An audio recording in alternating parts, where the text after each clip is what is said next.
हाँ जी, अस्सलाम वालेकुम। मैं हूँ नवीद रियाज़ परवा।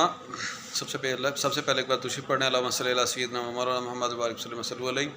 आज अक्टूबर की 19 तारीख़ है और मैं wheat research centre Ayub wheat के रिसर्च सेंटर में फैसलाबाद में मौजूद हूँ।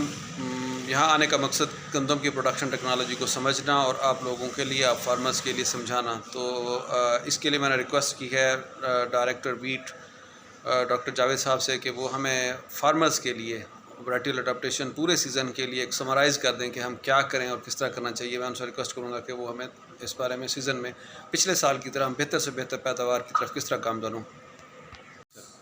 जी अस्सलाम वालेकुम किसान दोस्तों, बात यह है कि ना गंदम में सबसे बड़ा मसला ये है कि हम सारे फार्मर दोस्त जो है ना गंदम को ज़रा लाइटली लेते हैं। जैसे आपको पता है सब्जियों का फार्मर है या कॉटन का है, वो ना हर वक्त अपने फसल पे हाज़िर होता है। एक दो पत्ते मुरझाए हुए देखता है, उसको उठा के भागता है पेस्टिसाइड वालों के पास, महकमा ज़राअत वालों के पास कि जी इसका क्या हल है, ये क्या हुआ है। इसको गंदम पे हम उतना ज़्यादा तवज्जो नहीं देते। हालांकि गंदम भी उसी तरह से है। इसमें हम समझते हैं ये बड़ी आसान सी क्रॉप है। आसान ज़रूर है, लेकिन छोटे छोटे चंद जो है ना वो मैं अवामल का जिक्र करूँगा जिसको हम जब उस पर तवज्जो नहीं देते तो हर एक अमल पे हम ना 8 से 10% जो है ना पैदावार का नुकसान कर लेते हैं और अल्टीमेटली फिर वही ना 30-35 मनफी एकड़ पे बैठे होते हैं। तो उसमें चंद गुजारिशात ये हैं कि सबसे अहम जो बात है जब हमने गंदम लगानी है तो वक्त काश्त है। इसको बिजाई को जल्द अज जल्द मुकम्मल करें। 20-25 अक्टूबर से आप शुरू करें और ज़्यादा कोशिश करें कि 10 नवंबर तक बिजाई ख़त्म कर लें।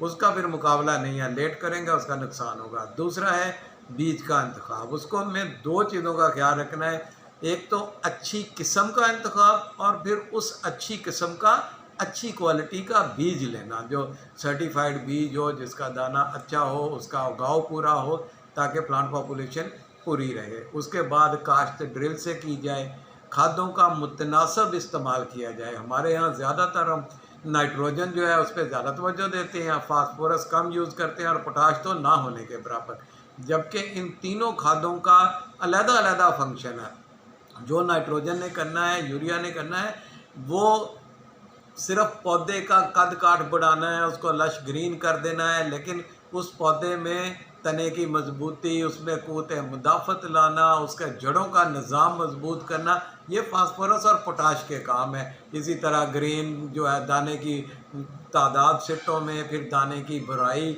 ये सारा पोटाश और फास्फोरस ने करना है। तो इन तीनों का बैलेंस्ड इस्तेमाल बड़ा ज़रूरी है। फिर उसके बाद मरहला आ जाएगा हमारा जड़ी बूटियों का कंट्रोल। तो उसके लिए मुख्तलिफ़ वीडिसाइड मार्केट में अवेलेबल होती हैं, लेकिन कोशिश करें कि जड़ी बूटियाँ देख के कि मेरे फील्ड में कौन सी जड़ी बूटियाँ हैं, फिर महकमा ज़राअत तौसीक़ के दोस्तों से मशवरा करके जो बेस्ट दवाई उसके लिए तजवीज़ करें वो इस्तेमाल करें। उसके बाद मरहला है आपाची का। तो जो फसल के नाजुक जो मरहले हैं जिनमें जब वो उसमें बन रहे होते हैं टिलर्स, उस वक़्त पानी ज़रूर लगाएं। फिर जब गोब की हालत में पानी ज़रूरी है, फिर जब दाना बनने का अमल होता है उस दौरान, फिर दाना पकने के वक़्त 3 से 4 पानी जो है ना ये गंदम के लिए बहुत ज़रूरी है। तो ये जो है ना चंद आप चीज़ें कर लेंगे ना तो कोई वजह नहीं है कि हम अच्छी पैदावार ना ले सकें। डॉक्टर साहब ये एक सवाल ये कि बेहतरीन वैरायटी इस वक्त फार्मर अडॉप्ट करे हाई यील्डर आपकी नज़र में कौन सी है? जी वैराइटीज़ में इस साल जो है अरूज 22, दिलकश 20, अकबर 19, उसके अलावा नवाब है, सादक है, उसके अलावा बकर स्टार है, एक प्राइवेट सेक्टर से रहबर वैरायटी है, ये अच्छा परफॉर्म कर रही है। तो इनको जो हमारे इरिगेटेड एरियाज़ है इसमें काश्त करें। लॉजिंग के अगेंस्ट कौन सी वैरायटी रेकमेंड करेंगे आप?